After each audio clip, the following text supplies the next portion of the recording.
Rise up, live joy your way. From emotional intelligence through cognitive distortions, certified life and wellness coach Kamini Wood is on a mission to help people see the magnificence of their own unique human spirit.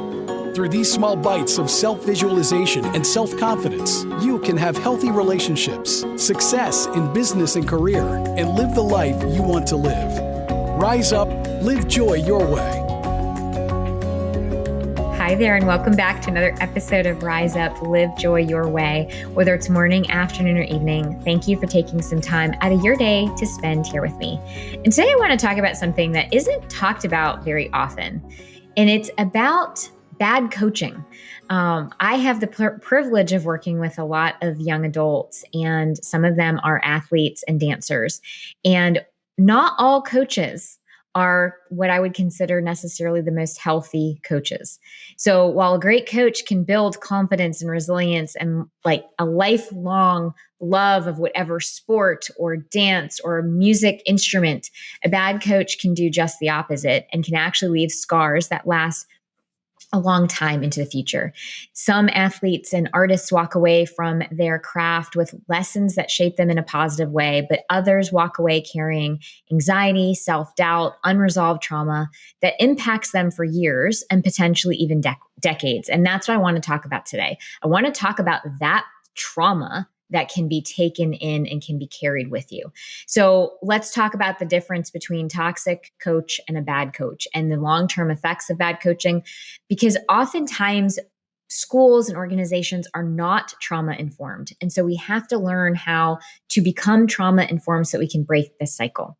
So what makes a bad coach? Let's just sort of define, and I'm saying it in quotes, bad coaching. I really don't love to say good or bad. It's just the not helpful, not healthy coaching. So the difference between a coach who lacks strong leadership skills and a coach who's outright toxic. There's a difference between those two things.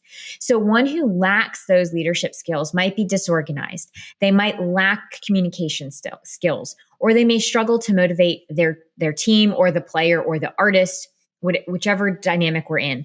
They might not fully understand, necessarily how to be the right leader, how to be a coach, or maybe they don't understand the sport or the art as well as they need to in terms of teaching it to somebody else.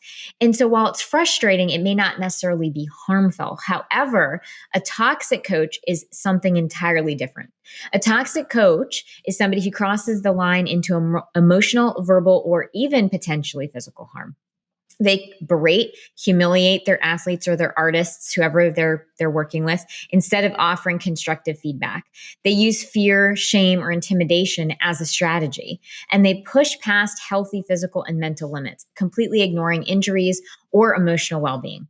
And they do play favorites, and when they play these favorites, they can sometimes pit athletes or artists against one another.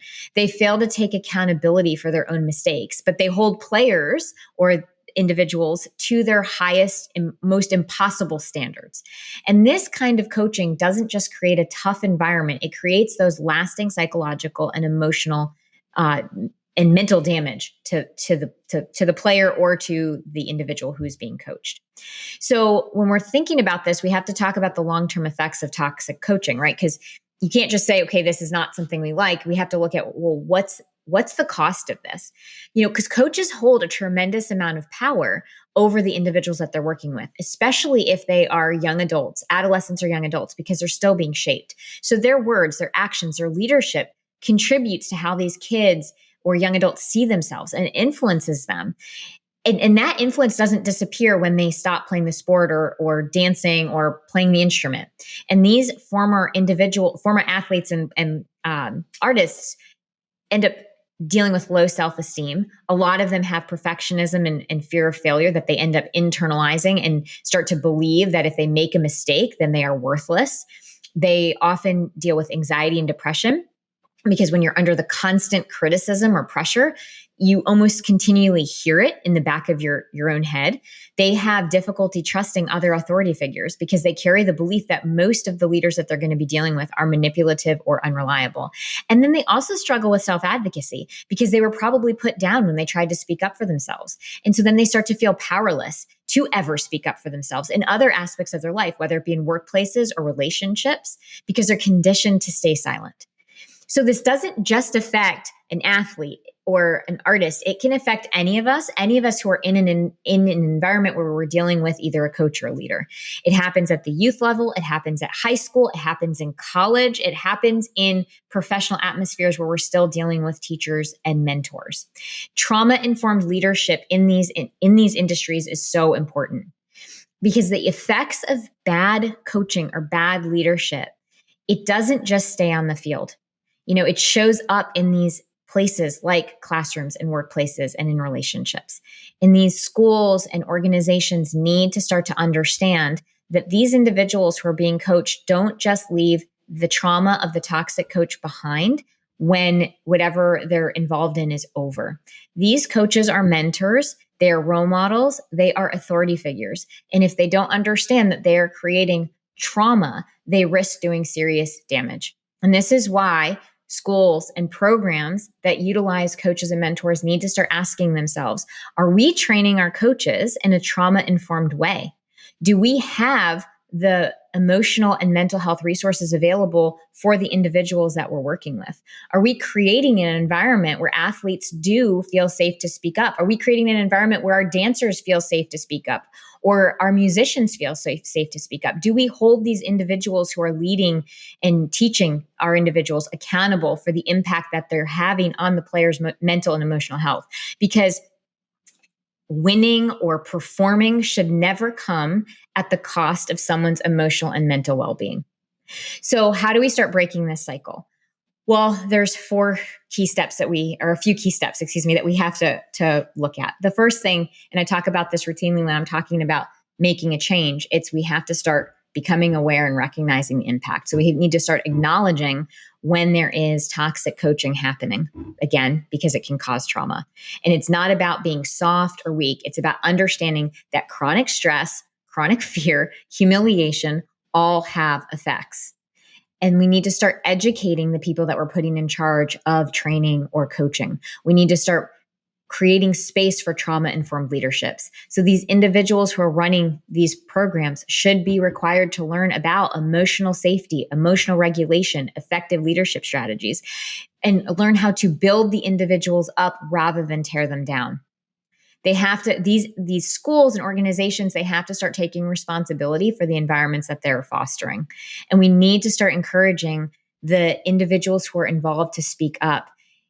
Athletes, dancers, musicians, all these individuals who are doing these amazing things, we have to give them space to speak up and to use their voice, because that toxic coaching, those effects they stay with them long after, and it will create long-term effects for them. And so we have to give them space to advocate for their needs and to feel safe bringing that up to us and to create those boundaries, help them create the boundaries that they need. And we do need to start making an effort to support former athletes and artists, because if they were impacted by toxic coaching, we have to get them to understand that they're not broken, there's nothing wrong with them, and that they can actually work through the trauma that was created through their past experience. It's not about being too soft. It's not about not being good enough.